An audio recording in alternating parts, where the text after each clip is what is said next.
ये साबूदाने की खिचड़ी एकदम खिली खिली और स्वाद भी इसका बहुत ही ज़बरदस्त है।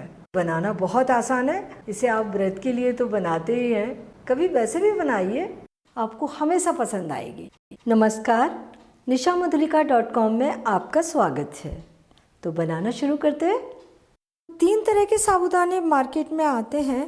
बिल्कुल छोटा जो पोत के मोती के बराबर होता है, और दूसरा साबूदाना जिसे मीडियम साबूदाना कहते हैं, ये इससे थोड़ा सा बड़ा होता है। एक और ये बहुत बड़ा वाला साबूदाना मिलता है, ये जैसे कि मटर होती है उस तरह का होता है।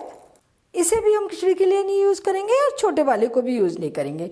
मीडियम साबूदाना ही खिचड़ी के लिए यूज़ होता है। तो ये मीडियम वाला साबूदाना हमने ले लिया और इसे भिगो लिया। 1 कप साबूदाना, उसे अच्छे तरीके से पानी से धो लिया, ऊपर का स्टार्च हट गया। अब उसमें पानी डालेंगे भिगोने के लिए, वो नाप कर डालेंगे।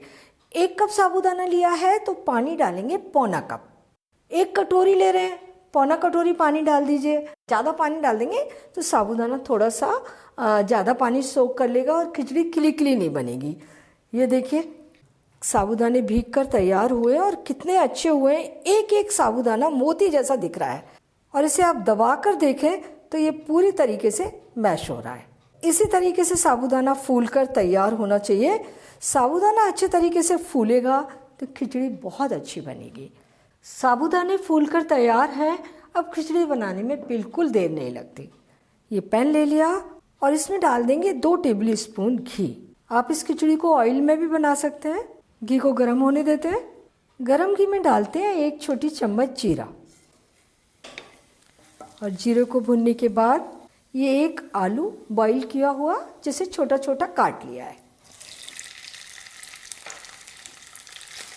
इसे इस घी में भून लेंगे। आलू क्रिस्प होता है, उसमें टेस्ट बहुत अच्छा आ जाता है।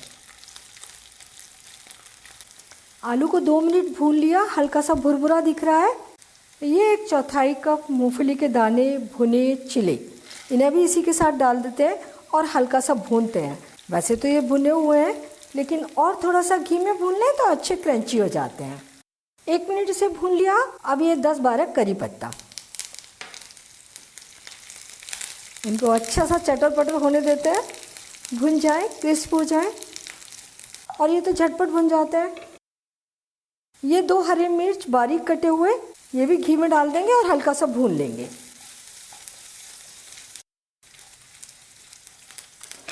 ये सारी चीज़ें भून गई। अब डालेंगे साबूदाने,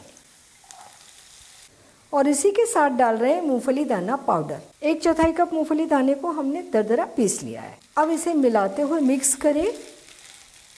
हल्का सा मिक्स कर लिया। ये 3/4 छोटी चम्मच नमक या स्वादानुसार, व्रत के लिए नहीं बना रहे तो सादा नमक, और व्रत के लिए बना रहे हैं तो सेंधा नमक। और ये आधा छोटी चम्मच क्रश्ड काली मिर्च को दरदरा कूट कर डाला है। पाउडर नहीं डालना है, दरदरी कुटी काली मिर्च डालनी है। और बस अब इसे लगातार चलाते हुए कुक करते हैं। फ्लेम को मीडियम रख लिया है।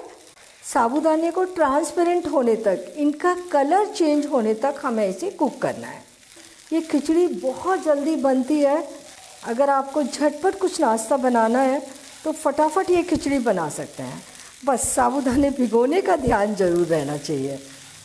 ये मूंगफली पाउडर साबूदाने की नमी को सोख लेता है और वो आपस में चिपकते नहीं हैं। खिचड़ी खिली खिली बनती है।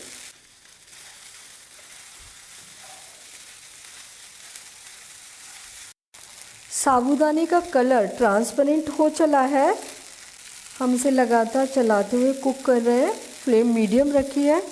अब फ्लेम को धीमा कर देते हैं और ढककर इसे 2 मिनट कुक कर लेते हैं।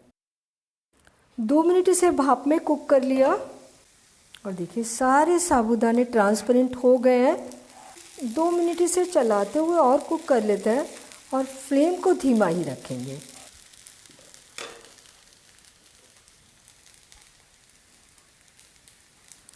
और अब इसमें डालेंगे थोड़ा सा हरा धनिया,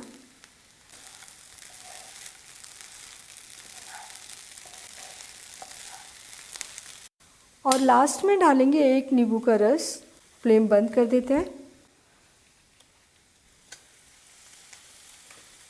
और इसे मिक्स कर देते हैं।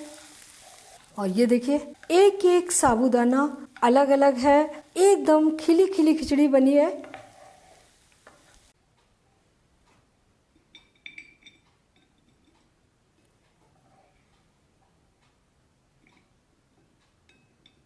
साबूदाने की खिली खिली खिचड़ी बनकर तैयार है।